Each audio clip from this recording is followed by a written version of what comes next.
vê de longe, você identifica, pô, isso aqui é um quadro norte-coreano.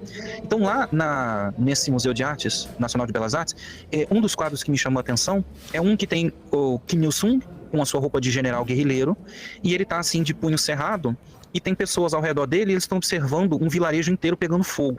Isso representa uma batalha, que foi a Batalha de Pocheonbo. Para quem não sabe, os coreanos lutaram 20 anos contra a ocupação japonesa. O Japão invadiu a Coreia em 1910, né, iniciou um processo brutal de colonização. O povo coreano foi totalmente extirpado da sua própria pátria, eles perderam os recursos naturais que iam direto para o Japão, as pessoas eram levadas para serem escravas nas empresas japonesas, né? As mulheres, inclusive, sequestradas para serem mulheres do conforto, né? Escravas sexuais do Império Japonês. Então, uma história assim terrível. Sequer nomes coreanos eram permitidos. Vários movimentos nasceram na época, várias iniciativas de independência, só que o único que teve sucesso efetivo foi o movimento dos comunistas, liderados pelo Kim Il-sung. E já existia um movimento comunista antes dele, só que era um movimento comunista muito alinhado a Moscou, né, que achava que a solução para a Coreia seria necessariamente uma solução idêntica à de novembro de 1917, na Rússia. Achava que era idêntico. E o Kim Il-sung criticava isso. Kim Il-sung, ainda muito jovem, observava que era impossível usar os mesmos conceitos da Rússia de 1917 para a Coreia, que era um estado feudal sob a colonização brutal de um inimigo externo. Então ele começou a ver que, na verdade, a saída para a Coreia seria o socialismo, sim, mas teria que ser um socialismo de tipo único, que lesse a realidade daquela época, daquele lugar, daquela cultura, daquela civilização e conseguisse dar as respostas práticas de acordo com as realidades locais. Então o Kim Il-sung combinou vários elementos pela primeira vez na história, ele está fazendo isso, né? Ao mesmo tempo que, por exemplo, figuras como Mao Zedong está fazendo isso na China e posteriormente o Ho Chi Minh no Vietnã também vai estar fazendo isso. Mas o Kim Il-sung é o primeiro a combinar elementos como patriotismo. Afinal de contas, a Coreia tinha sido invadida pelo Japão, então tinha sido todos os símbolos nacionais, até a própria língua, né, que é o maior símbolo que uma civilização pode ter, creio eu, né, de unidade. Tudo isso tinha sido roubado, tinha sido destruído, estava progressivamente sendo substituído pelo japonês, que não era uma coisa comum dali. Então ele mistura esse patriotismo, mas um patriotismo revolucionário, nada de um patriotismo ou um nacionalismo do estilo europeu, que a gente sempre pensa, né, aquele bem chauvinista, racista e papapá, não. Está combinando um patriotismo revolucionário com luta guerrilheira, ele forma um exército de guerrilheiros, e com socialismo. Porque ele visualizou que depois da libertação do país, quando o país se livrasse dos japoneses, a construção do socialismo deveria ser o caminho da civilização coreana para o progresso e para a liberdade. Então Kim Il-sung combina todos esses elementos lá na década de 20, e em 1932 ele inicia uma guerrilha, ele forma um exército chamado Exército Popular Revolucionário da Coreia.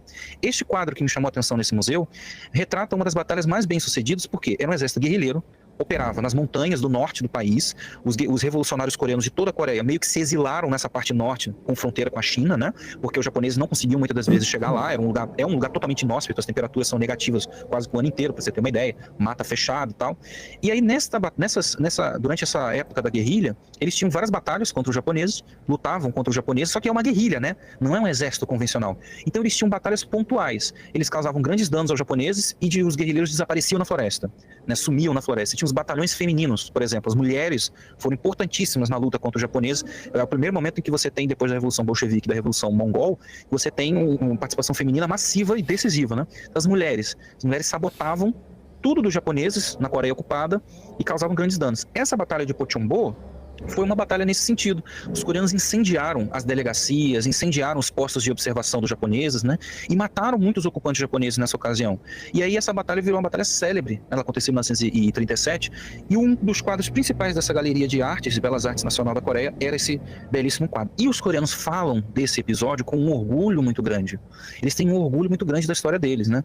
Afinal de contas, as pessoas que fizeram aquilo ali, que lutaram contra os japoneses, foram essas pessoas que construíram futuramente o Estado República Popular Democrática da Coreia e que construíram todo o sistema social, político e cultural que essas pessoas estão inseridas até hoje. Então eles têm um orgulho muito grande. Algumas pessoas acham assim, que o Kim Il-sung é uma figura que surgiu do nada, né? Ou há uma veneração religiosa ao Kim Il-sung do nada e tal. E não, na verdade houve toda uma luta, 20 anos lutando contra os japoneses, né? Então só um pequeno momento para vocês conhecer um pouco dessa questão histórica da Coreia. Neste museu há muitos quadros do momento da luta revolucionária, né? E as dificuldades também, né? Eles perderam muitas pessoas.